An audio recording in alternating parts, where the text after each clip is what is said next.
How to log in to Merrick Bank online banking account.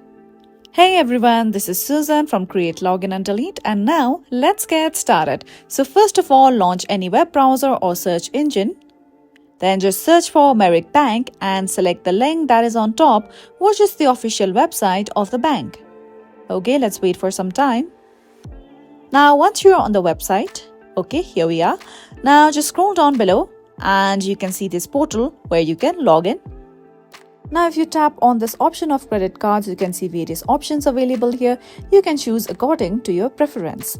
Now you have to enter your username or email address. Let's enter my details here and then just enter your password.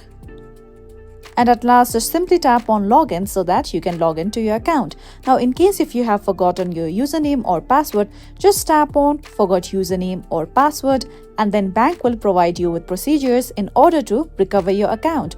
And this is it for today. If you found this video helpful and informative, don't forget to like and subscribe.